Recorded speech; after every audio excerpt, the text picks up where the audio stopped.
Good evening. It's your third cousin's great auntie's favorite podcast. It is the Debt Row Podcast. My name is Davidson Baker, along with me, Bradley Davis. And we are here live for the first time on Instagram. For the first time, we have some football to discuss tonight, my friend. Bradley, how are you? Oh, pretty good. Not too bad. Getting ready to get into week 15. Saturday games. That's pretty exciting. The We had some triage. we had some last year, so it's fun to get those back this year. But yeah, looking forward to talking about these games for this weekend. Let's get into the news of the day first. Today, Brandon Staley and Tom Telesco were relieved of their duties as head coach and general manager, respectively, of the Los Angeles Chargers. You could get a sense it was happening. I mean, I'm surprised they didn't Lane Yeah, Kiffin him last night at halftime. yeah, 42-0 at halftime to a team that you already beat with Aiden O'Connell under center earlier in the year. But, Brad, we've been talking about this all year. The writing has been on the wall for a while, and even some people thought that he should have been out last year after that absolute collapse against the Jaguars. We kind of thought that maybe Dean Spanos would ride it through to the end of the year, but after last night, he had absolutely no choice. yeah. No, there was no excuse. Because I was sitting there this morning like, why isn't he fired yet? He should have been fired at midnight last night. I mean, like, if it would have gone longer, I probably would have said, I don't think they're going to do it. But thankfully they did it. Justin Herbert's free. Thank God. I'm surprised that they also fired the GM. I kind of suspected that Brandon Staley would be fired today, but I didn't think they would also, take out the GM either. So for them to do both of that, I love that in terms of them, being able to kind of hit a reset for right now, start looking for, some different alternatives in the offseason when it comes to the GM and head coaching positions, which is now this becomes a very desirable location, I feel like, with Justin Herbert. Yes. I know you, and they will have a top, probably top 5, top 10 pick. So that's also very desirable. I know there's some players and some contracts that they probably want to move off of, which, with the right head coach, I feel like they'll be able to kind of assess that a little bit better. But like you said, this has been a long time coming. We've talked about it on this podcast. Brandon Staley, thank God he's out, man. He's just one of the worst head coaches I've had to endure while watching an NFL season. Like you said, he should have been gone last year, right after that Jacksonville game, that Jacksonville playoff game. Just what a complete collapse in that game. He hasn't really had an impressive background, besides this, and this wasn't really even that, impressive. And also all the motherfuckers out there saying that, Justin Herbert can't win, can't do shit. I think this is a real testament to, really say that, like, Staley was the reason why this team was being held back so much, because Absolutely. his inability to be a good head coach, to be a good leader for the locker room. I'm sure that God, I couldn't imagine if they hadn't have fired him. I mean, like, that locker room would have eroded from the No, ground up.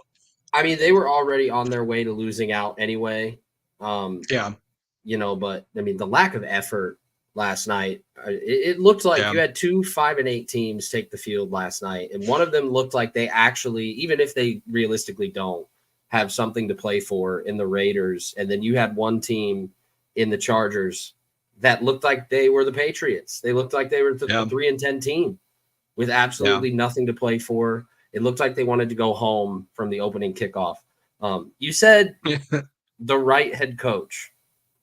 Who is that person? I know a lot of people are going to say Ben Johnson right off the bat. I think Dean yeah, Spanos, it fits the Dean Spanos profile perfectly, unless yeah. Ben Johnson can get more money elsewhere. Because one thing we know about Dean Spanos and this Charger ownership group They're is cheap. that they like to go cheap. They like to go Yeah, cheap. You had Anthony Lynn, and obviously after that, you had Brandon Staley, who, to be honest with you, should have raised more eyebrows when he got hired to begin with. If you look on the yeah, screen, spent 1 year in this league as a defensive coordinator, and who did he have on that defense? He had Jalen Ramsey, and he had Aaron Donald. Yeah. So Yeah. Not, in terms of coaching, that's probably the easiest roster to have because those two, they're going to be probably Hall of Famers, so making like, plays, man. yeah, exactly. So he, like I said, I was never really impressed with him just because, like you said, he came from a background where there were a lot of great players. He didn't really have to do too much as a defensive coordinator for the Rams. There's one guy I don't think the Chargers would go after him, but if they want like a cultural change in that locker room and in that organization, I got a guy. I know I probably know who you're thinking of. Who are you thinking of? Harbaugh. I was thinking the exact same thing, dude. Bingo. I think Bingo. Harbaugh, if you were able to get him from Michigan, come in here, I think he would change that locker room tremendously. He doesn't fit the cheap prototype though. Like I That's don't the think thing, it's though. going to be Yeah. cheap to hire him away from Michigan. Michigan's already working on a $10 million a year deal with him. So Yeah. If Spanos will look himself in the mirror and realize he's a goddamn owner in the National fucking Football League. Yeah. Spend money to pay a premium to get a head coach that will elevate your roster, which he's never done. Yeah.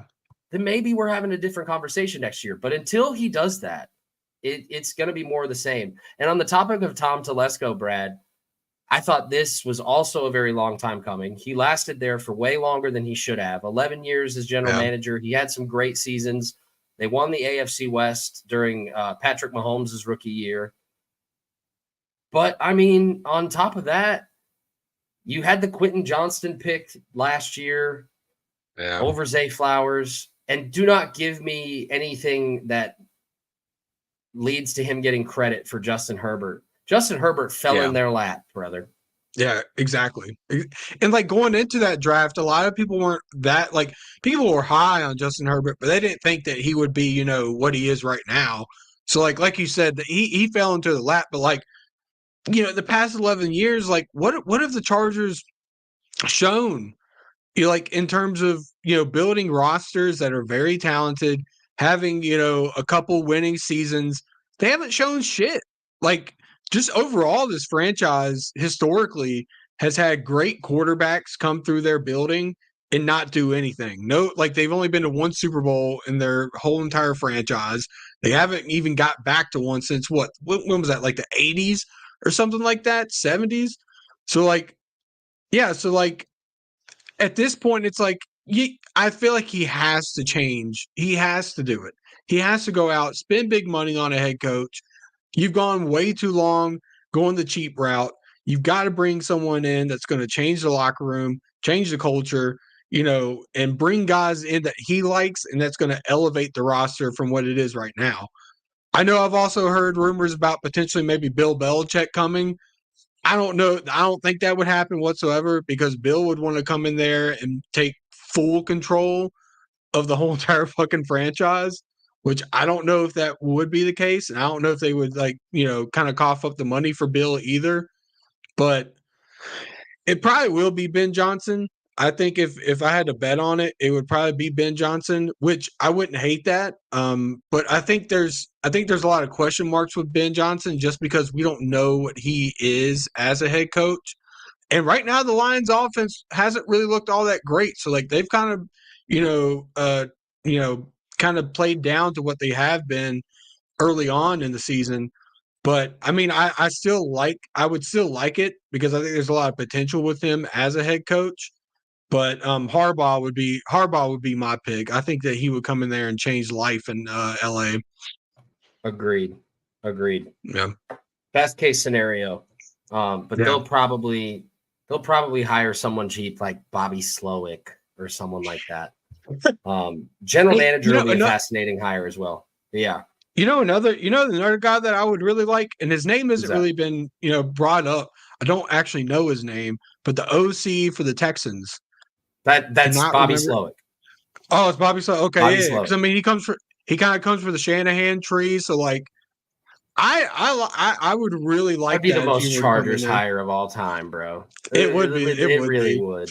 It really would. Now, everybody like, what the fuck is this hire? But I would like it. I would like it, but I could see them doing that as well. We had one game last night that we kind of just alluded to. We got 15 on the dock. Let's talk about them. Dallas at Buffalo. Buffalo is laying 2 over under 50. It feels like the entire universe is aligned on taking Buffalo here, given, Yeah. Dallas is coming off an emotional win. Buffalo is fighting for their season. Let me be the first to proclaim, I don't give a flying fuck. I think Dallas is the side. I think Dallas is the better Yeah. team. And I think Buffalo has given you more reasons to not bet them this season. Buffalo is also very overinflated. Like, this is a 7-6 football team that has also had a very difficult time covering at home. They did not cover against Tampa Bay at home. They didn't cover against the Giants at home. They didn't cover against the Broncos at home. Why am I supposed to have any confidence in them? I mean, maybe they cover this number, but I mean, are they going to go out there and play well? How am I supposed to have all that confidence in this Buffalo team? I get that they came off the bye 2 weeks ago. I get that they're coming off a win in Kansas City, which, let's be honest, in a lot of scenarios, they would not have won that game. Yeah. So, and they were going to lose that game too. They were. Like, they were going to lose that game. And I mean, think about all the other points that Kansas City left on the field. They were driving on their first drive of the game and threw an interception in the red zone. Yeah. Nobody wants to talk about that. Everyone just wants to talk about the flag. So I think this Buffalo team is way overpriced. And if you're going to get a price like this on Dallas, I really am truly at a loss at how everyone is all over Buffalo in this game. I don't see how you can't take Dallas. Yeah, I think it really comes down to people looking at Buffalo as like, this is a must win for them. They're at home.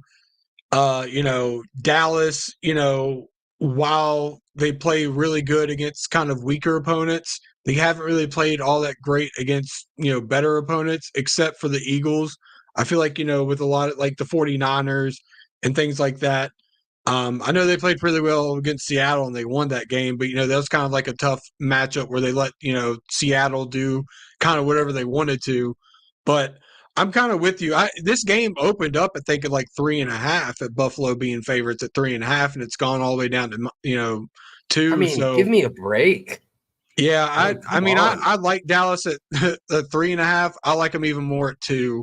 I think right now though, like even from what I said, just a few seconds ago about, Dallas not playing that great against, better opponents. I feel like they're on such a roll right now, offensively and defensively, that I just don't think Buffalo can kind of catch up to them.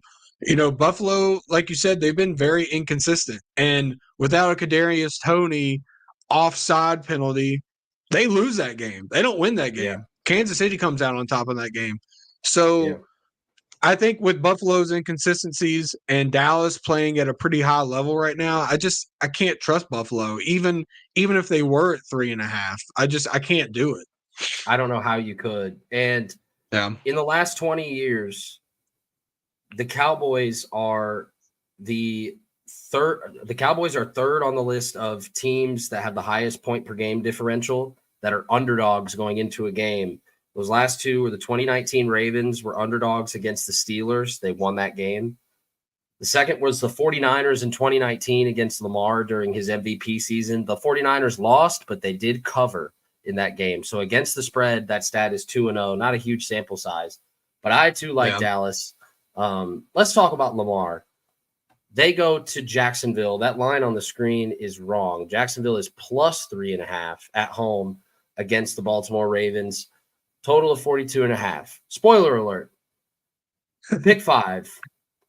Yeah. Holy fuck. How is this total 42.5? I don't know, man. This is an over. This is an over all day long. You have a terrible Jacksonville defense, and you have a Baltimore offense that's firing on all cylinders, getting scoring from every which way on defense and on special teams. And on top of that, Jacksonville was able to score 27 last week against a pretty good Browns defense while committing 4 turnovers. Yeah. I haven't seen the weather. I'm assuming I'm going to look at the weather and eat my words. I'm going to probably pull that up here really quickly while I look at it. But, like, dude, Yeah. how this total is 42.5. It screams trap at me, but I don't give a shit. Yeah. Yeah. Over 42.5. Yeah, I'm in agreement with you there. There's a lot of games this week, like you said before we started the pod, that's like at 50, hovering around 50, 49. Like, I don't get how this game is this pretty low, unless the weather is supposed to be really bad. Oh, fucking god damn it. Yep. So Rain. Sunday, there is a 90% chance of rain and scattered showers all day. It is supposed to calm down by 8 o'clock, but there's probably a reason. A slick field, but still, if it's not raining during the game and the field is slick and guys are slipping all over the place, like, that's a prime recipe for two teams that can run the football to cover this 42.5. Easy. Yeah, exactly. And both teams are very successful in running the football. So, yeah, the weather, aside, I still think that this can hit the over, just like you said, because Jacksonville's defense, they are awful. They are really bad. And like you said too, Baltimore's offense is starting to click. Zay Flowers is starting to look really good. Odell Beckham Jr. is starting to be more incorporated into the offense than he had earlier in the season.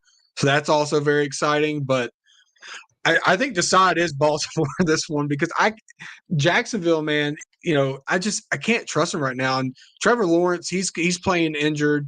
So in a game where weather might be a little bit of a factor, you're going to be relying on the run a little bit more. And Baltimore's really good against the run. I think defensively they've been playing outstandingly. So I got to lean with Baltimore on this side. And like you said, the over, I feel like there's going to be a lot of turnovers in terms of Jacksonville. And Baltimore capitalizes on turnovers. So I'm loving the over, just like you and Baltimore. Lars Culver says, "Give me Terry Bradshaw over 669 passing yards." That's some great insight from the kid, Lars Culver. Do you have a lean on the side? The hook scares me. Oh, I said Baltimore. Okay, all right. Yeah, the hook scares me. If I could get a 3, I'd like Baltimore a lot more.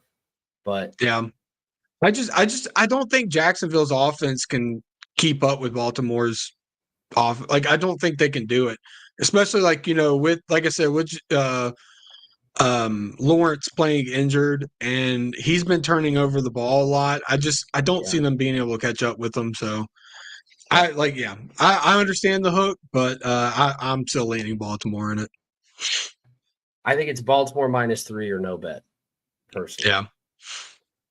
We have a triage of games on Saturday starting at 1 o'clock. And, the NFL did a good job here flexing the 3 games that all somewhat have playoff implications. Cincinnati is laying 3.5 at home against Minnesota. Total is 40.5. I think it's because we're going to get – it feels like a recurring theme on this pod every week, bro. Like, backup quarterback versus backup quarterback once again. And now, I mean, this is what? This is the 3rd different guy. 4th different guy starting a game for Minnesota this year in Nick Mullins going against Jake Browning, who looks like he's found his footing a little bit. He's played 2 terrible defenses in Jacksonville and Indianapolis. But the line now is at 3.5 at DraftKings. All odds that you see on the screen on this show are provided by DraftKings Sportsbook. So you could get 3s elsewhere. The total is a stay away for me. I think 40.5 feels about right, just because we don't have a large enough sample size of Nick Mullins to be able to really gauge exactly what this Minnesota offense is going to do. It feels like Justin Jefferson is going to give it a go. 1 o'clock kick Saturday. What do you think about this game? Yeah, I don't know, because a lot of these games we've seen quite a few of these games, these type of games where backup quarterback versus rookie quarterback. Everyone's going to go with the under. Everyone thinks it's going to be a snooze fest. And then we get games like last night where it's fucking 60, it's like 63-21 or some shit like that.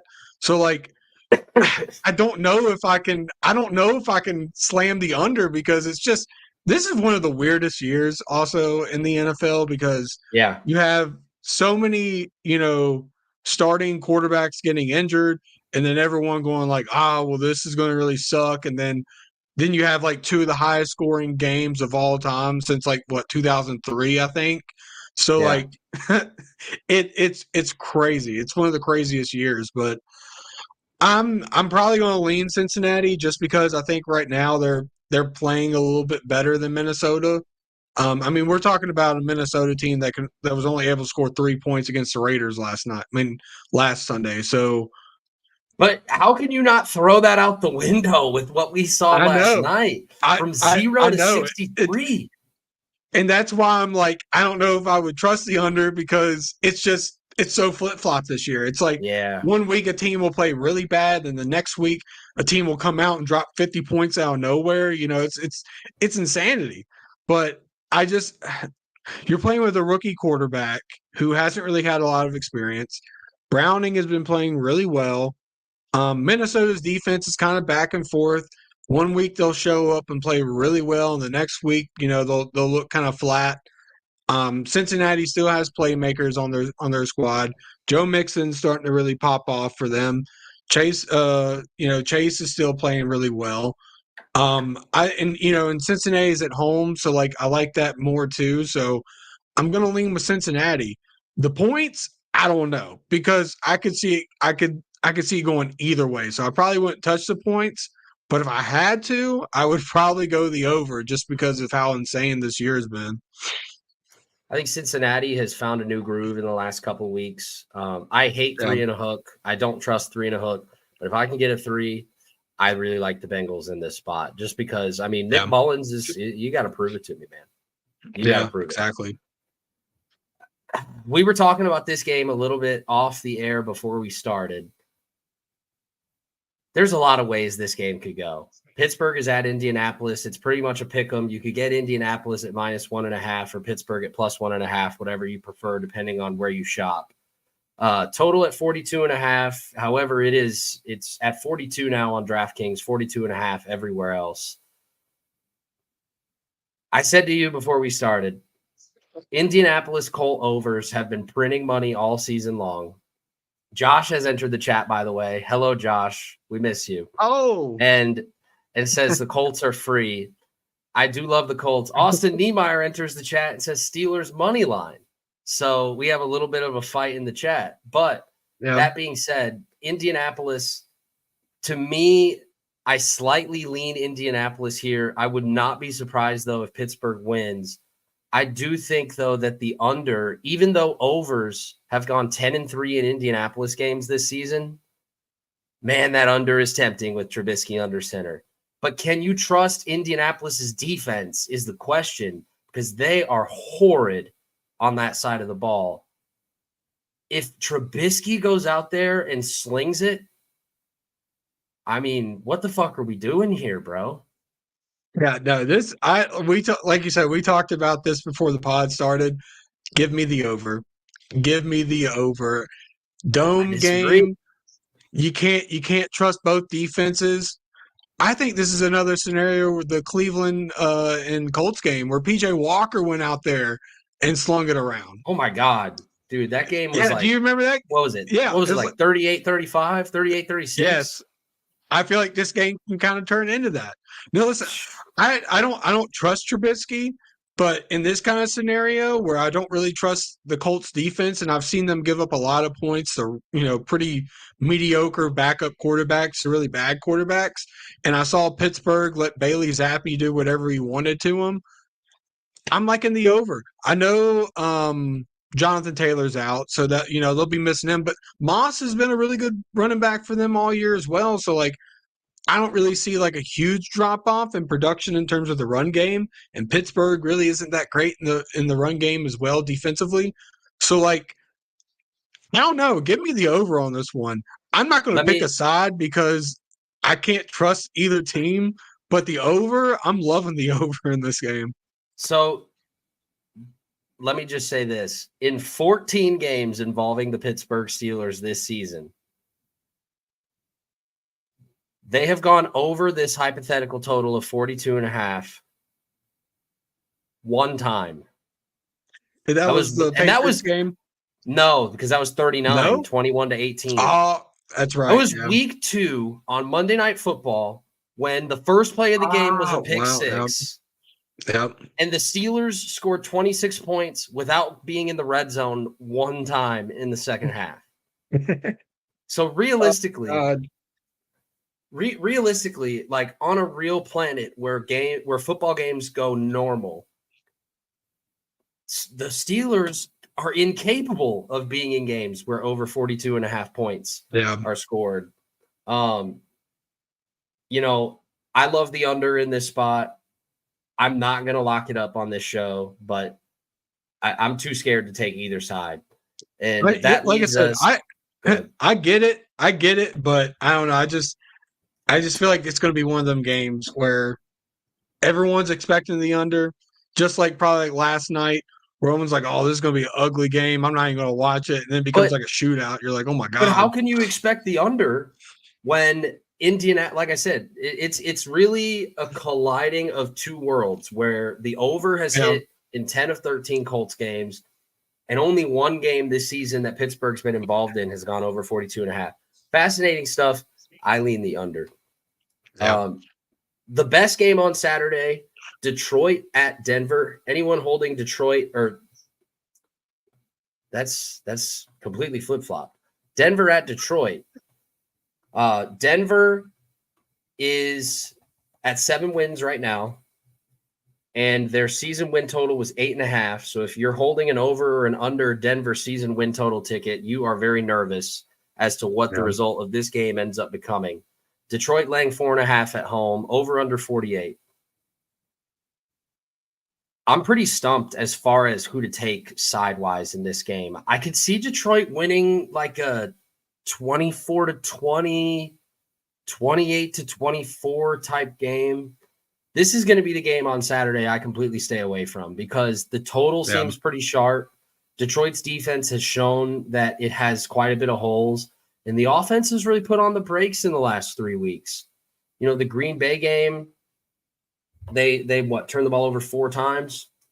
Yeah. Last week, they looked like they got it together to tie the Bears, and then all of a sudden the Bears put their foot on the gas and won by double digits. I think Detroit is a different team at home. However, Denver has proven they can go on the road, even in standalone games and primetime games. So there's so many conflicting trends here that, I can't wait to sit back and watch it, but I will casually just go ahead and pass. Over under 48, Detroit minus 4.5. Do you like anything in this game? I do like the storyline of master versus student, Dan Campbell versus Sean Payton. Sean Payton. Yeah, Yeah, okay. yeah, yeah, yeah, Okay. yeah. Because Yeah. Dan Campbell was the assistant coach to Sean Payton Yeah. before he went to Detroit. So I kind of Absolutely. like that storyline going on in this game. I don't know. This is going to be. I think this is going to be a really good game. I really do. Denver's I really agree. picked it up since the earlier half of this year. They're fighting for a playoff spot. They've had some pretty big wins against some big teams. And I want to lean Denver on this one just because I'm liking them a little bit more than I have Detroit recently. Because Detroit has just looked so flat defensively and offensively. Jared Goff has not been playing that good. And like you said, the defense has been very lackluster. They have a lot of holes on that side. I know C.J. Gardner-Johnson came off of IR, but How? he's not going to be. Yeah, he's not going to be playing this game. So How is he back I already, would, bro? huh? How is he back already? I don't know. Same thing about Aaron Rodgers, bro. Like these athletes, man, they're just coming back at like a ridiculous rate, man. It's crazy. Even Jalen Ramsey, dude. I mean, he got injured in what June, and like he's playing like an All Pro right now. He's playing So like, corner, yeah, like the position where you need to play it the most. that's what I'm saying. And he's playing really. It seemed like he didn't get hurt at all, man. It's insane. But I don't know. I'm probably going to lean Denver on this one just because I like them a little bit more right now, and I think they have more to fight for than Detroit. And I just like them. I just like them more. The under, I would probably lean the under. I think this might be a little bit of an uglier game. I think it'll be a good game, but I think there are going to be some moments where turnovers become a factor, and maybe some of the both offenses don't really capitalize off those turnovers. Because I mean, like, listen, Jared Goff hasn't been playing that great, but Russell Wilson hasn't been playing like lights out or anything. He's been playing capable, but he hasn't really been playing all that great either. So you have two quarterbacks who are kind of like in the same kind of like mud a little bit. They're just kind of stuck right now where they're at. But I'm probably going to lean Denver just because I like their defense a little bit more. They picked it up quite a bit, but I do think this is going to be a really good game. I'm looking forward to it majorly. Yeah. On to the Sunday slate. The Battle of the Bays. Tampa Bay travels to Green Bay, with Green Bay laying 3.5. Tampa Bay, off of a win that put them in first place in the NFC South, total 42.5. Green Bay coming off a game where they laid a stinker at MetLife. However, I mean, I don't know how more people didn't see that coming in retrospect. I know hindsight is 2020, but like, Yeah. Green Bay didn't have Christian Watson. Green Bay didn't have Yair Alexander. Green Bay didn't have Aaron Jones. Green Bay didn't have Quay Walker. Like, yeah, it was a recipe for disaster. Yeah. It really was. And shame on me for not seeing it before the game, but Green Bay at this point is playing really to keep pace in a wild card position now, where there's 5 teams in the NFC at 6 and 7, and they're the one team that is sitting on the inside looking out. This is, for me, a prototypical system play. Coming off of a week where a team doesn't cover against a team coming off a week where they did cover. And I'm talking about Green Bay being the side here. I really don't care about the hook. I know it's reckless. I would love a 3. I don't think I'm going to get one, but I'll swallow the hook if I have to. Give me Green Bay. Yeah. I don't know if I can. I don't know if I can. I'm probably going to lean Tampa on this one. Wow. I think the biggest Tampa Bay detractor. I know. I hate Tampa. I don't hate Tampa Bay as much as I do the Falcons, but we have that bet going on too. So it's our bet's going to come down to the wire. I feel like it might end up tying. I think you look good in that bet, honestly. But in this game, after watching Green Bay, I mean, listen, they're not going to have Aaron Jones this week either. A.J. Dillon is apparently hurt, so he's going to be questionable. Christian Watson, that's what I'm saying. Christian Watson, I don't know exactly his status. I think that he's going to be playing, but how healthy is he going to be and how big of a factor he's going to be, I'm not too sure. And, after this past, Monday night, watching, Tommy DeVito kind of light it up on the Packers defense, I could see the same scenario with Baker Mayfield. Listen, Baker Mayfield has not been having a bad year. He's been having a pretty good year. And Tampa, they still have playmakers on the offensive side. They have a lot of vets on the defensive side. They're still fighting for the division because it's a 3-way tie right now in the NFC South. So they're still fighting for, something. I got to go with Tampa on this one. I think after what I saw Monday night with Green Bay, I know they had injuries, but I feel like that's a game that they should have won even with the injuries. So I like Tampa a little bit more. I don't know what it is, but I'm liking Tampa. I like the under on this game because I think both defenses are capable of holding their opponents, under 20 points. I feel like this could be like a 20-17 type of game. So yeah, I'm liking the under, and I'm liking Tampa in this one. Respectfully disagree. I do like Green Bay.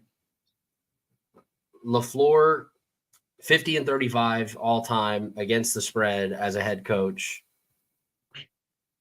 I think Jordan Love will be able to shake it off. No Taylor Swift, pun intended. We don't even need to go down that route. Yeah. Monday Night Football, Philadelphia at Seattle, Total is right where I expected it to be. I said all last week, if I was looking at this game in particular, if the total was going to be at like 44, 45, this would be a prime over spot because this feels like a game where Philadelphia is going to – I mean, Philadelphia has everything to play for. They have the division to play for. They potentially have the number 1 seed to play for. And Seattle has everything to play for on a 3-game losing streak, sitting at 6-7, and really needs to try to save their season at this point where they lost twice to the Rams. They don't have the tiebreaker against the Packers either. This is put up or shut up for the Seattle Seahawks right now. I put Philadelphia in that 15 leg that I told you about. Yeah. But as far as the spread goes, I'm kind of leaning with the Seahawks here. I think Philadelphia showed a lot of ugly on film last week against the Cowboys. And Seattle's wide receivers should dominate the matchup against Philadelphia's secondary. Seattle +3. If I can get a 3 and a hook, I will have no choice but to play it on Monday night. Yeah. And for me, it kind of depends on who's going to be starting at quarterback for Seattle. If Geno's going, it feels like it's going to be Geno. Yeah, if it's Geno, I'm loving the 3. If it's Lock, I'm not going to touch Seattle. But if it is Geno, I don't mean to cut you off, but I think if it was if it was Drew Lock, the line would be like probably 4.5 or 5. Yeah. The fact that it's 3 tells us that it's probably going to be Geno. Yeah, which I guess that's also something kind of to watch out, as the week goes on to see if Geno does actually go. But he's had a whole week to rest up. I think he should be good to go. But yeah, I mean I'm in agreement with you. I think right now Philly has shown a lot of cracks defensively, even offensively too. And this is a Seattle team that's very young defensively, so they have playmakers that are still trying to prove themselves early on in their career. And they've had a lot of games where they played really good defensively, and like you said, offensively too. They have a lot of playmakers on their roster. DK. We just saw a couple weeks ago against the Cowboys where he had 3 touchdowns and 150 yards.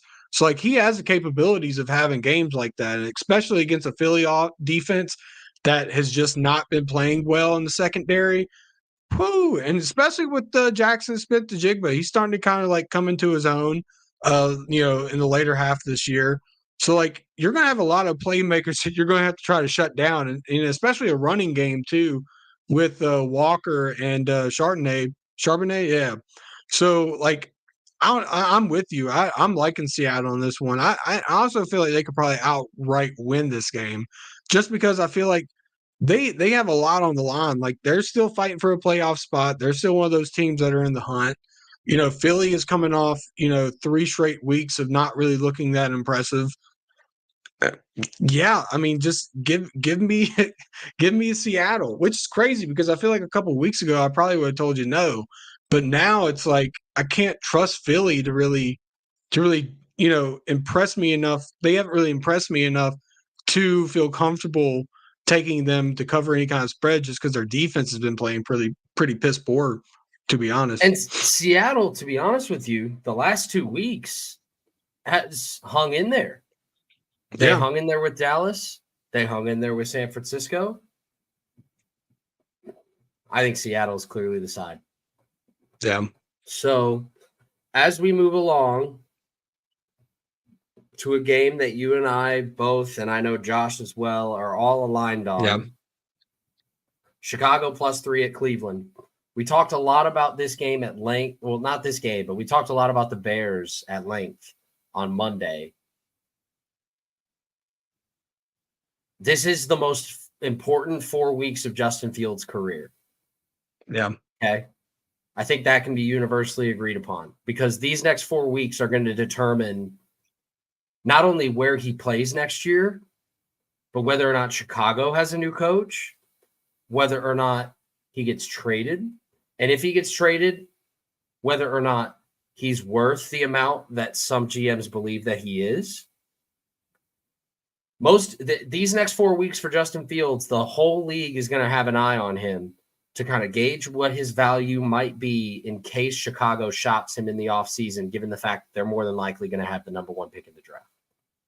Yeah. That being said, I don't know how you don't love Chicago in this spot. Yeah. Chicago is playing better. Cleveland's defense, while they are great on paper, is riddled with injuries. Cleveland still allowed 27 points last week to a Jacksonville team that turned the ball over 4 times with a quarterback that's practically on one leg. I think this line is marred in a lot of Cleveland favoritism. I think it is soaked in the fact that Cleveland's defense is worth a few points on its own. If Chicago's defense can show up and force a turnover or two and keep Joe Flacco at bay, and let's be honest about this too, the Joe Flacco thing is great. Like, the Joe Flacco story is awesome. Like, whatever. Do we really trust him to go out there and do it again? I think Chicago is the side here. Yeah, I think, like you said, me, you, and Josh are all in agreement with Chicago. Cleveland, they have been so back and forth this year that I can't really get a true indication of how good or how mid they are. I mean, the record, doesn't indicate that they're, a bad team or anything, because they have 8 wins right now, especially with going through 3 or 4 different quarterbacks. So 4. You got to give them 4 different quarterbacks. So, you got to give them props, for doing that and finding ways to win. But every week I tend to, if I put them as my side, they always tend to choke it up, and Browns shit their pants. So I don't know. I feel like Chicago's a move in this one. They've been playing really well, especially defensively. Something that it was a big thing for them last year was how bad they were defensively, and they've kind of really turned it around with a lot of the playmakers that they signed in the offseason and traded for. Justin Fields has been playing great. DJ Moore's been playing really well. I think their connection's starting to get a lot better. More so than it kind of did early on in the year. I know they had a couple games, but I feel like it's been more consistent as in the later half of the year. But like you said, I feel like Chicago, they just have I feel like as a whole unit, they have a lot more to fight for than Cleveland right now, because I feel like Cleveland, even if they were to lose this game, they're still comfortably in the hunt with a playoff spot in the AFC. Versus, Chicago, they're still fighting for their jobs. They're potentially fighting for a playoff spot, which is crazy to think about.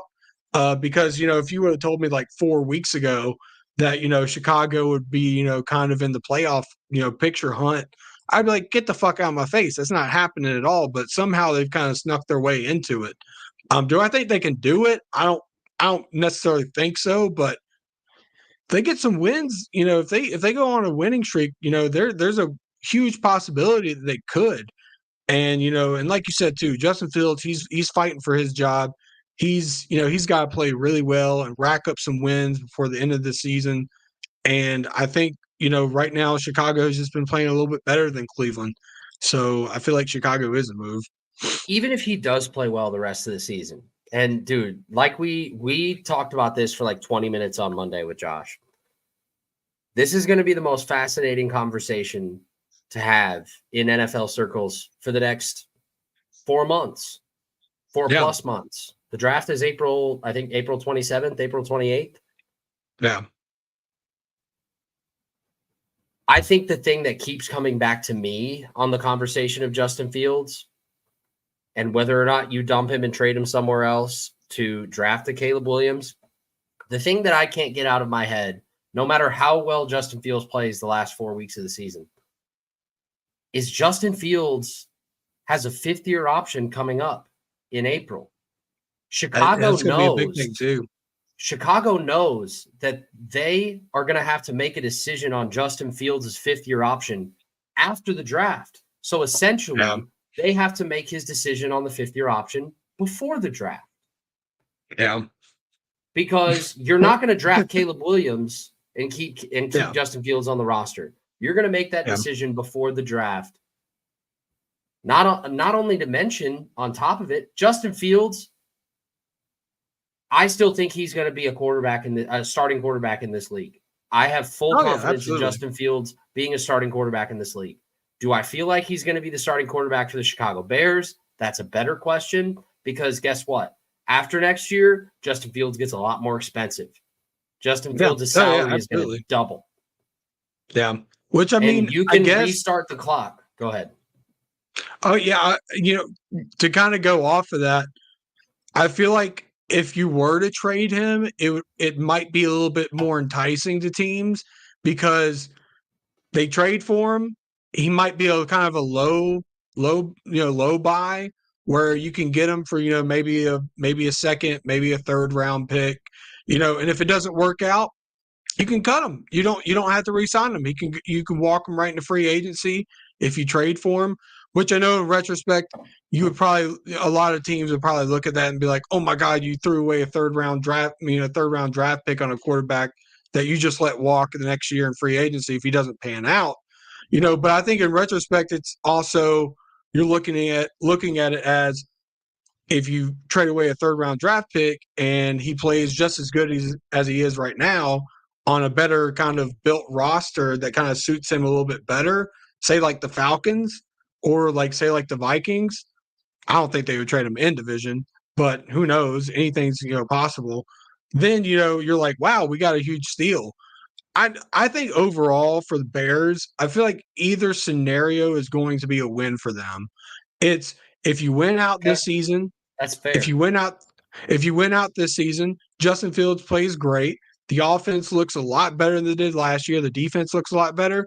Guess what? You're in prime position to have the number one pick, probably around a top 15 pick if they win out, and you have your franchise quarterback for one more year in his rookie contract. Yeah, you're going to win. And if he doesn't pan out, guess what? You have the first overall pick. You could take any quarterback you want to. You're going to have, and if you don't win out, then you have a top 10 pick, potentially a top 5 pick as well.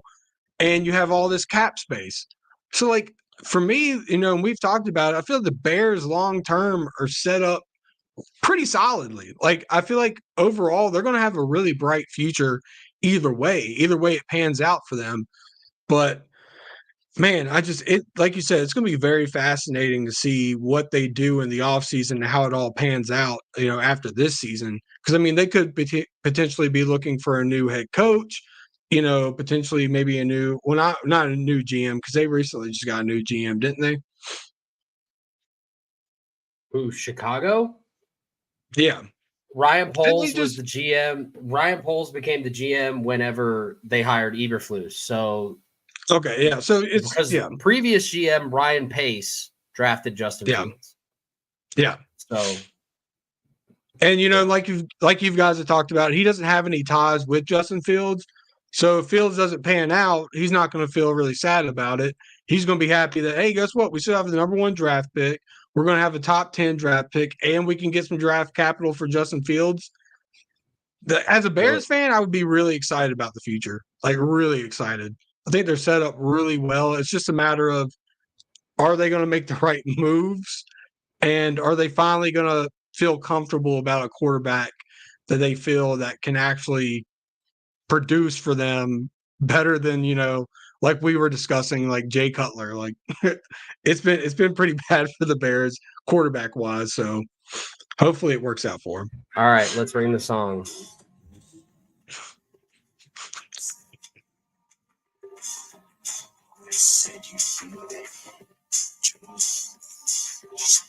Woke up this morning, got yourself a gun. The Sopranos theme song rings true, motherfucker. In the streets of New York and East Rutherford, New Jersey, where Tommy Cutlets is the talk of the NFL, is NFC Player of the Week on offense this week. And now they travel to the Big Easy, where New Orleans all week has been hanging -6. Yeah. we talked all week about this line. Don't understand Derek Carr as a favorite hanging. This is, dude, again, with me putting the wrong line on the screen. I have them plus 5.5. New Orleans I'd say minus plus 5.5. Yeah, I'd take it. New Orleans minus 5.5 with the Giants coming to town. And the Giants are winners of 3 straight. Don't look now. To like the Giants and the Bears alike, a team that we just talked about for a while, are one game out of a playoff spot. Over under 39. Total feels about right. This feels like a 17-14, 20-17 style game. It really does. Yeah. But let's be honest about this. There are no fluke wins in the NFL. There are fluke covers in the NFL, though, especially in a stance where, I mean, you look at me and you say, "What's a fluke cover when the Saints won by 22 points last week?" Well, you had the block punt. Carolina was 1 for 8 on 4th down. They went for every 4th down they could possibly go for, and they were 1 for 8 on 4th down. Late in the game too. Carolina didn't punt in the second half. They didn't punt once. They were moving the ball. Like, I think a lot of people tend to kind of look past that. And they lost 220 yards. They had 220 yards rushing in that game. Like, they were moving the ball somewhat, but I think this is the easiest bet of the week. I just need a 6. I don't like 5.5 as much as I like a 6. Derek Carr, we've said it ad nauseum on this podcast. Derek Carr and Dennis Allen as favorites, respectively as quarterback and head coach, are 2 of the worst people to back as favorites. And you have a team now, but here's the other side of the coin, because that's what this podcast is about. We're all about being fair. We're all about saying both sides of the coin. The Giants are probably in a position where the books are ready to trap us, given the fact that, I mean, let's face it. Their 3 wins have been against who? The Commanders, the Patriots, and the Packers. I know I love the Packers, but those are 3 teams with losing records, Brad. Yeah. So at the end of the day, the books still do not respect the Giants. Can the Fighting Brogioles go out there and put a fight to them? I think we're all pretty aligned. We love the Giants on this podcast this week. Yeah. I personally, though, in real life, won't bet it unless I can get a 6. Yeah. I mean, it was at 6 all week up until today. And I'll tell you why, because it's Chris Olave. He's out. Shaheed, he's going to be questionable. We don't know if he's going to play or not. Taysom Hill, he's going to be questionable. A lot of key players on the defensive side for the Saints. A lot of players out and a lot of players questionable.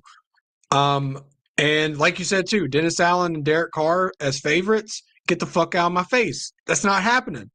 Give me the Giants. I hate to say it. I'm a huge Saints fan, but this is a recipe for disaster. I feel like this is a game you might look at and be like, oh yeah, that's a trap. You know, Giants plus 5.5, even 6. I'm not taking that. That's ridiculous. No, take it. Because the Giants are going to cover. Because this is the type of quarterback that the Saints struggle with.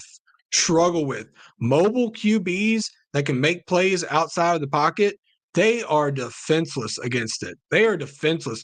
And I'll kind of give probably like a comparison that this game's probably going to play out like with the Saints. They had a game like this this year with the Bears when they played Tyson Bagent. They had 5 turnovers against Tyson Bagent, and that was a 1-possession game. So, you know, in a game, and I know 1 possession would hit the spread for the Saints, but I think with Derek Carr not playing good, and listen, I told you guys about this, and I still think it's a crazy stat. Through 55 minutes last week with the Saints with Derek Carr, 55 minutes through the game, this man had 37 passing yards. 37 passing yards on 20 attempts and 13 completions. Bro, no. And without Olave, without potentially Shaheed, oh my God, it's going to be ugly. It's going to be an ugly game. Also, take the under too, because these are two teams that I don't really trust offensively to score a lot of points. Like, you might look at last week, like Davidson said, and see like, wow, they won by, 21, 22 points. Like they had a really good game offensively, didn't they? No. With 6 minutes left into the game, it was 14-6. 14-6, and Derek Carr had 37 passing yards. No. They Give me got the set up. Giants. Yeah, they got Yeah. set up due to a They fourth got down woes by Carolina and the block punt. So yeah. Which I mean, hey, kudos to the Saints. They've been terrible in the red zone, so it was nice to see them actually capitalize on some red zone opportunities. But that was like with 4 minutes left in the game. Carolina's defense had been out there all day long. They were trying to just get the fuck out of there and go home. So like, I don't trust the Saints. Like, I'm sorry. Like, I hope I hope we kind of go the same route with the Chargers and make the smart decision and cut ties early on with our head coach. I know it won't happen just because even if we were to lose this week, we'd still be, somehow we would still be, in contention to win the division, given that we still have 2 division games left. So, but I don't even know. Like a game like this, if you do lose to the Giants and they kind of like dominate you, I I could see a scenario where the Saints just go, fuck it.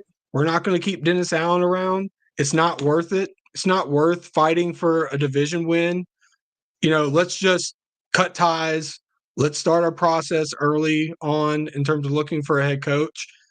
But that's wishful thinking for me because we haven't even got rid of Pete Carmichael. So I don't I don't see that happening, unfortunately. Yeah. But a man can dream. A man can definitely dream, but it's going to be an ugly game.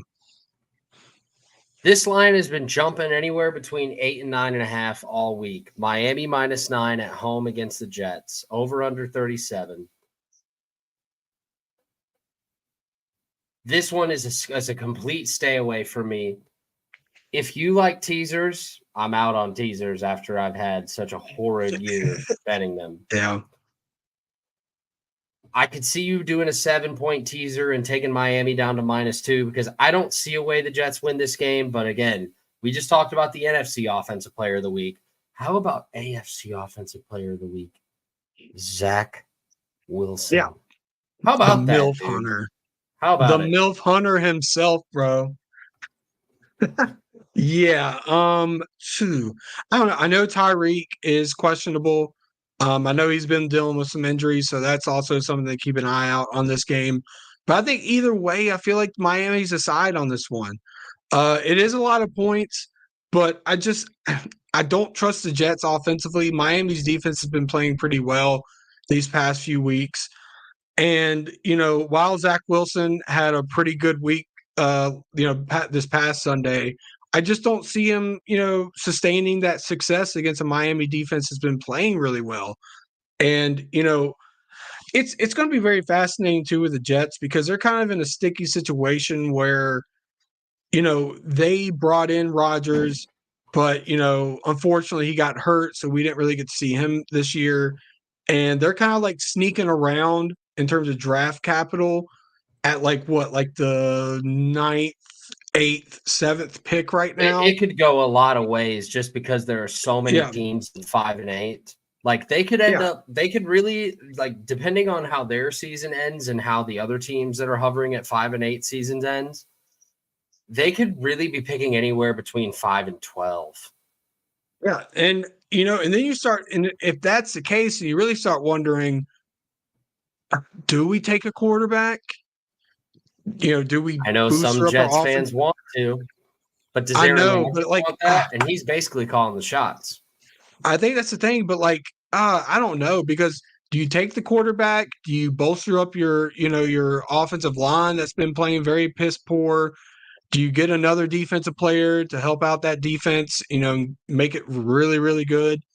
It's going to be very fascinating to see what the Jets do, because listen, we could talk about how great Aaron Rodgers has been, but we don't know how great he's going to be with the Jets and what he's going to be like 41 going into this next year.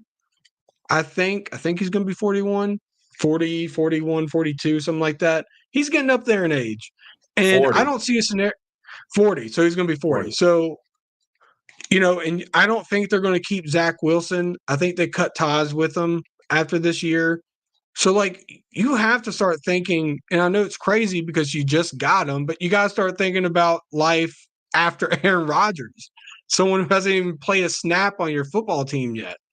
So, I don't know. It's going to be very fascinating. And I think games like these, if they do win, they could fuck themselves up and start slipping down in terms of where they are going to pick in the draft. But I just think even if Tyreek doesn't play, I still like Miami offensively. I'm like, hell, they should have won the game against the Titans. But, for some reason, defenses this year just love to play soft, coverage. They love to, take their corners off, let these receivers get 15, 20 yards a catch, and then somehow they come back and win. So, they should have won that game, but the defense just, collapsed. But I don't see that happening against the Jets. I just think overall Miami's better. And I think this is kind of a must win for Miami, too, to kind of, regain control of that division. Because if they lose another one and Buffalo wins, Oh, you're Buffalo's talking right about back in it. that's what I'm saying. So, they have to win this week because it's a division game. They're coming off a loss that they should have won. I think this is more of a game where Miami wins. Like I said, it is a lot of points, but I think overall Miami is just a far better team right now than the Jets. Going to be a fascinating one to see how that spread aligns. We've talked a lot about Miami laying big numbers all season. Haven't really come through when laying big numbers other than in a few spots. Yeah. Washington at the Rams. Total is high. Total is 50 and a half. The Rams are 6.5-point favorites at home against the Commanders. The Commanders are coming off a bye. I think the reason the total is this high, Brad, is because of how bad Washington's defense is. I mean, Washington's defense is atrocious. And the bookmakers are probably booking on Cooper Kupp and Puka Nacua being able to get whatever they want on the outside. So that being said, I do lean the Rams here, but the Sharps love the Commanders. I know you have a play in this game you love. Yeah.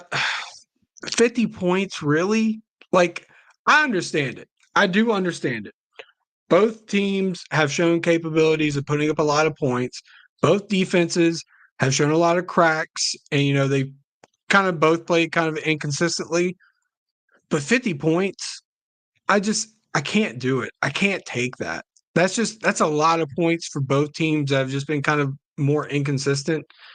So I probably lean the Rams on this one, but 6.5, man, it's still a lot. But I think overall the Rams are a little bit better offensively than Washington is. I like the future for the Commanders in terms of Sam Howell. I think Sam Howell can, become a really solid quarterback. It's just I think they have to surround him with a little bit better talent overall. They still have a lot of playmakers on that team. I just think they need that. And a lot of people, talk about Scary Terry, and how underrated he is. But he's never really stuck out to me as being that guy, that number one guy. I think if you were to compliment him with a really true number one receiver, and him kind of step back and take a number two, that would be a lethal offense. But I think with LA right now, they're still fighting for a playoff spot. Washington is just kind of, in the background, seeing what's going to happen with their draft capital. But for the most part, I'm liking the Rams in this one, but I'm loving the under on it. I can't take that many points. That's just a little bit too high for me. It is quite a few. And I think Washington deserves to be this big of a dog at this point at 4-9, and Ron Rivera seemingly on his way out. 50.5, I do lean with you on the under on that as well. Here's a game I'm not too sold on as far as where the public lies. Tennessee -3.5. Tennessee wearing the Oilers uniforms and what's going to be the Houston Bowl pretty much as the Texans play the Titans on a week where the Titans are going to wear their Houston Oilers uniforms, preferably to stick it to the Texans as we were in Houston first, blah, blah, blah. Let's be honest here. You can only back Mike Vrabel as a dog. With this roster and this team, he's only profitable as a dog. CJ Stroud is out. I know that I'm going to catch disagreement from you and Josh when I say this. I still like the Texans in the points. You're going to take long neck Mills? Now, like money line wise, I do think Tennessee wins this game. But if you're giving me 3 and a hook, I mean, dude, laying points with Tennessee at this point, like, I don't know. It seems like a big overreaction from what happened on Monday. And let's be honest, Tennessee was only brilliant for 4 minutes. Yeah. They were fine on defense. I think Miami really gave them the game more than Tennessee took it from them. Mm-hmm. But I don't know. It's not so much I believe in David Mills. It's more so that I'm fading this Tennessee team. Yeah. I think Houston is the side here, even with Davis Mills. I really do. I can't do it. I just can't do it. I think looking at what has happened with the Texans here recently, with them losing Tank Dell, Nico Collins, he's dealing with the injury. I'm not sure if he's going to be playing or not this Sunday. And then, Stroud going down and not being able to play this Sunday. I just think there's a lot of factors going into this game that kind of sway it towards where you go, yeah, Tennessee's probably going to win this game, and they'll probably cover it too. Just because I think Tennessee has a little bit, in terms of, players, right now, I feel like they have a lot of, more better playmakers right now. Just because there's a lot of injuries going on with the Texans offensively, where I think Tennessee has more playmakers that they could put up a little bit more points and, kind of shut this game down a little bit early on, especially in the run game. Derrick Henry's kind of come to life these past few weeks. So like and even Spears, he's been playing pretty well too. So I think just overall, this is kind of being set up for Houston to kind of just come in here and kind of get waxed. I hate to say that because I've been really high on the Texans, but I think just a lot of injuries, a lot of key injuries. I don't think this is gonna be a really solid game for the Texans. I'm loving Tennessee at -3.5. I would probably, I don't know about the total points because I could see it where Davis Mills either, is able to put up a couple points or, completely just shits the bed and throws some pick sixes and Tennessee goes home, pretty early. I mean, they're already at home. They'll just be able to leave the building a little bit earlier. I'm not going to touch the points, but I do love Tennessee. I think that while they kind of got that win handed to them with the Dolphins this past Monday night, I still liked a lot of things I saw from Levis and DeAndre Hopkins, which he's been playing pretty well too these past few weeks. So, yeah, I'm probably going to lean. I'm probably going to lean the Titans. I like the Titans in this one.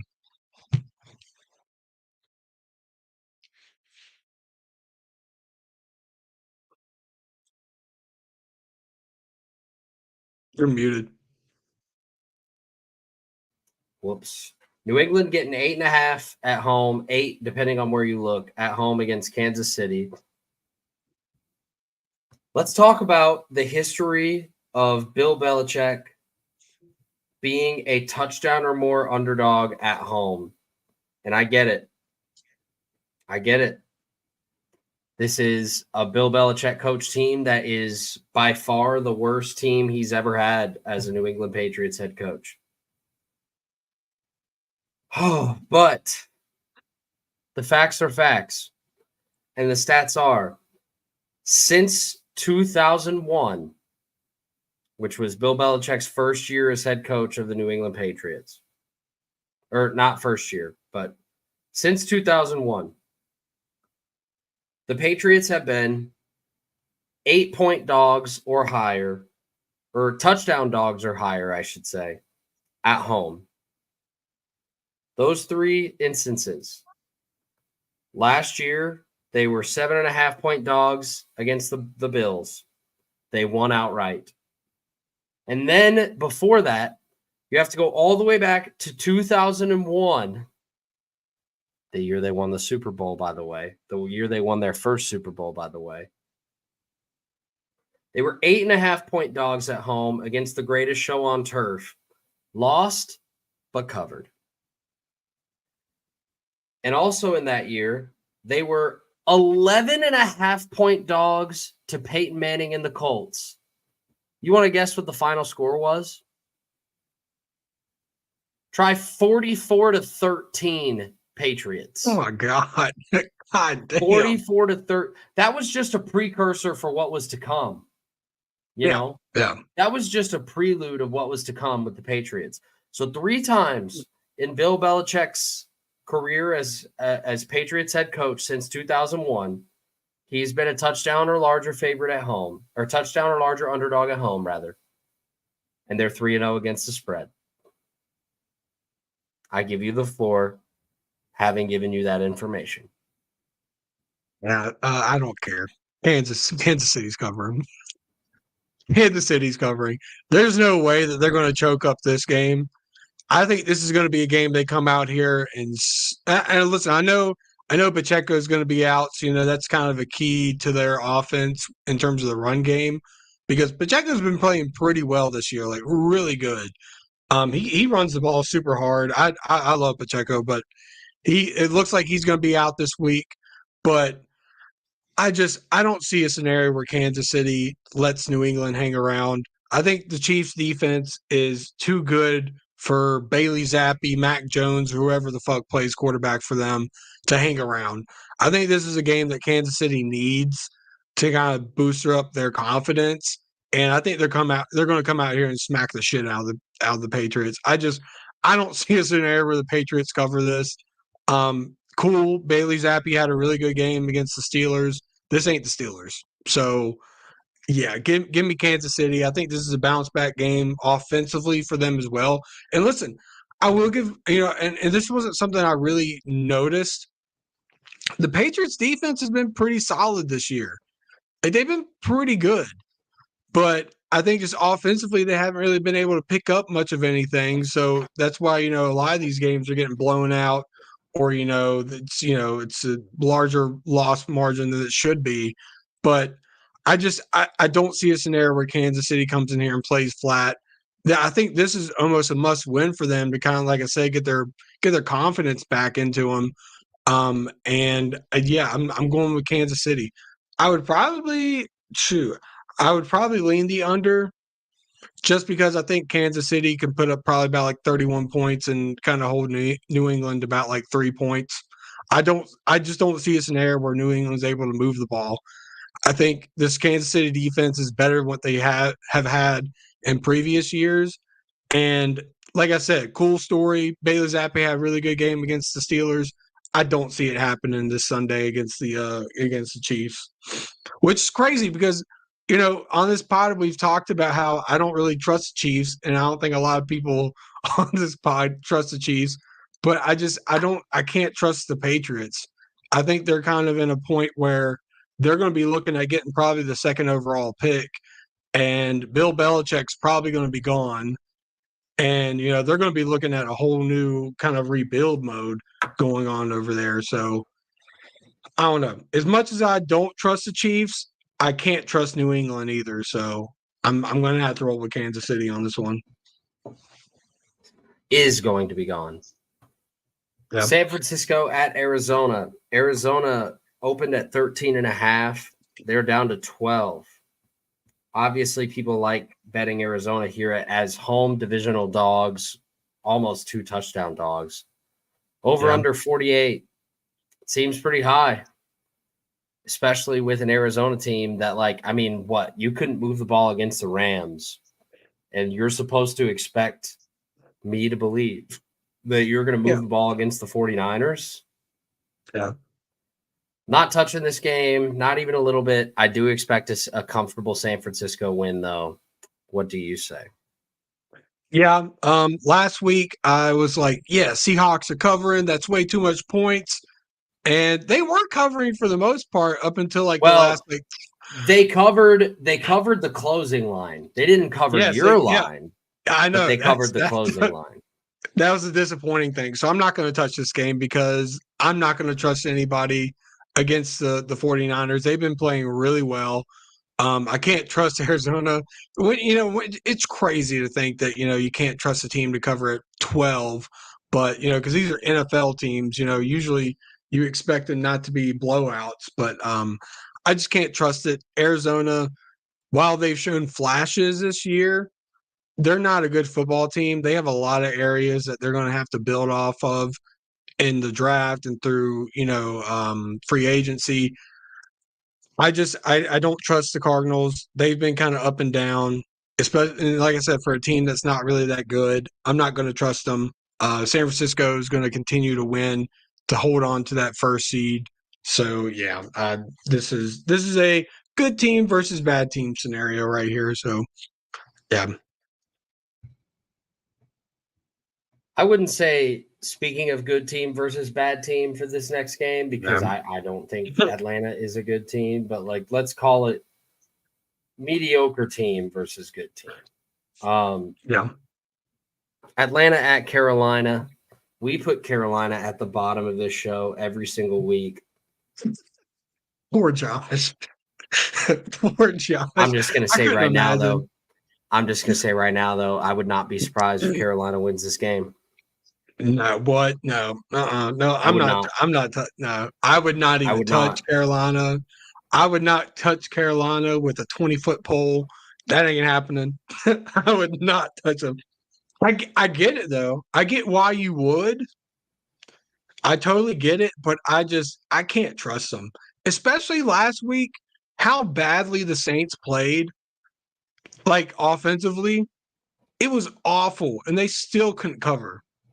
I can't trust them. I can't do it. We'll come back to this game in my pick 5 here in a second as we segue to that moment. Holy shit, Brad. Last week, a lot of red on the board. Yeah. I mean, my God, that is ugly. Hey, at least I had a somewhat A okay combined week compared to. 4-11 as a podcast last week. Yeah. Josh has scored -1 point in the last 2 weeks. And I have not only not been able to make ground up on him, but I have literally lost ground on him because I've lost my last 2 locks. This week, it is all about to change. We will go with Josh's pick 5 first, since he is the leader, even though he is not here. Josh likes Kansas City -8, Buffalo -2, Philadelphia -3. I low-key disagree with all 3 of those. I don't disagree with the Philadelphia. Well, yeah, actually I do because I don't disagree with Kansas City enough to bet New England, but I would be willing to bet Dallas and Seattle. yeah. His lock, Green Bay -3.5. I like that. And his upset are the Chicago Bears, a trend that you will notice as we move forward. My pick 5. Give me Cincinnati -3. There are 3s out there, and I love Cincinnati at -3 at this point. Nick Mullins is going to have to prove it to me. He could totally prove me wrong tomorrow, but he's going to have to prove it to me. Jake Browning has put enough on tape at this point to where I believe in him more than I believe in a guy that played 25 snaps last week. I like Cincinnati -3. In what is going to be probably my most controversial pick of the season, I can't believe it. Atlanta, Carolina, over 33.5. I think Carolina wins this game. Oh. However, I'm not man enough to pick it. I think both of these teams can play to about a 21-20 style game, a 21-17 style game. Hell, even a a like a 17 or a 20-17 style game, I like my chances with that. I can't do Atlanta, it. Carolina, over 33.5. Green Bay minus 3.5. Originally, I had New York plus 6 in here. Then the line moved to plus 5.5, and I took it out. I was with Brad on one of his picks that he'll reveal in a second. I ended up taking it out just because I don't trust one of the defenses involved. I do think, though, Green Bay will come out and make a statement this week against the Tampa Bay Buccaneers. Give me Green Bay minus 3.5. My mortal lock, and I swear to God, if I can't win this lock, I really don't know what I'm going to do with myself going forward, because this, in my opinion, is the softest line of the week. Baltimore, Jacksonville, over 42.5. I love the over in this spot. Jacksonville's defense is horrible. Baltimore's defense, honestly, in the last few weeks has not shown me much. Give me the over 42.5 on Sunday Night Football. And like I alluded to earlier in the podcast, we all like the Chicago Bears for good reason. Joe Flacco is going to have to prove it to me that he can do it 2 weeks in a row. Give me Chicago in an outright upset over the Cleveland Browns. Brad, you're up. All right. So first off, Giants plus 5.5. I know it was at 6 for the most part of this week, but I think even at 5.5, I still like it. New Orleans, I hate to say it because they're my team. They're not impressing me at all. You could say, well, they're going to be at home. It's a dome, advantage game. They suck at home. Go look at the past 3 years at their record at home. I think they have a combined like 13 wins in the past 3 years at home. It is not good. And against the Giants team that's, won 3 straight, they're playing pretty confidently. Tommy DeVito is kind of a quarterback that the Saints struggle a good bit against in terms of, quarterbacks that can extend the play outside of the pocket. Especially with Chris Olave going to be out, potentially Rashid Shaheed, Taysom Hill. I think this is a recipe for disaster. Give me the Giants at plus 5.5. My next one is Atlanta at minus 3. Sorry, Davidson, I do not agree with you at all. Carolina is like terrible. This might be the worst NFL team I've ever seen, like ever. How they won against the '08 Texans? Lions. Yes, and it's crazy because they have one win. So they have more win than that team. And I think this team is more constructively built to I really feel sorry for Panthers fans because their future looks very bleak right now. And it's going to look bleak this Sunday too against the Falcons. They're listen, I don't trust the Falcons offense, but I trust their defense to play against this Panthers offense because quite honestly, who do the Panthers have that's going to be able to extend plays for them? That's going to be able to make that big play? No one. And this, this Falcons defense has been playing pretty well. They turn the ball over. So I think it could get ugly pretty fast. I mean, hell, tickets right now going for like 45 cents a piece. 50 cents. It's crazy. Hey, so if you're in Charlotte, yeah, if you're in Charlotte and I know it's going to be pretty rainy. I know that's also that has to coming on the radar. Too, yeah. So but hey, if you're in Charlotte, you have nothing to do. Go watch the Panthers and Falcons play. But I'm liking Atlanta at minus 3. My next one, the Rams and Commanders under 50.5. I understand it. I kind of understand why this line is so high, but I just can't trust it. That's a lot of points for both two teams that have shown that they can be, pretty inconsistent when it comes to their offensive play. I know the Rams have a lot of playmakers on their, side of the ball, and I know Washington has had games where they've been able to put up a lot of points, but I just don't see that being the scenario here. So I like the under at 50.5. My next one is Tennessee at minus 3.5. You're a lock. Yeah, it's my lock of the week. I think that with Shroud being out, with Nico Collins potentially missing this week, with Tank Dell out, I just think right now the Texans are kind of in a pretty rough spot. And, and with Tennessee coming off a pretty big win against the Dolphins that they shouldn't have won, but they did. And they fought, and, gotta give them credit. They fought back, they stuck around in that game until the final minutes. That's something that they can build off of.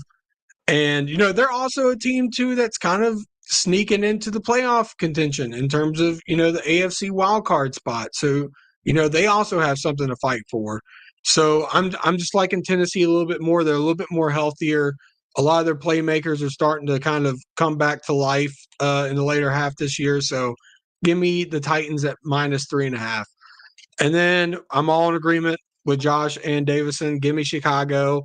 I fear for these gentlemen's lives because I suck at picking the upsets, and I even texted them. I was like, oh no, please don't do what I'm about to do, because I've been terrible at upsets this year. So hopefully all of us hit it. Hopefully I get one, or hopefully I don't bring down the ship and bring my bad mojo when it comes to the upsets. But like Davidson pointed out, the Browns have been very inconsistent, especially on defense. It's like one week they'll play really well, and then the next week they'll give up, a bunch of points to Gardner Minshew. It's just I can't trust them. And Chicago's been playing really good, and they have a lot to fight for. And I think that just right now Chicago's just playing a little bit better. So I'm going to have to take Chicago for the upset. I think for reasons we laid out on this pod, we all like Chicago. It's been a great show. We went live on Instagram for the first time, got some comments, got some feedback. We're going to keep doing it going forward. Can't wait until Monday when we can break down the playoff picture, which will be a little bit clearer, as well as a little bit clearer of an NFL draft picture as well. Until then, Bradley and I say so long.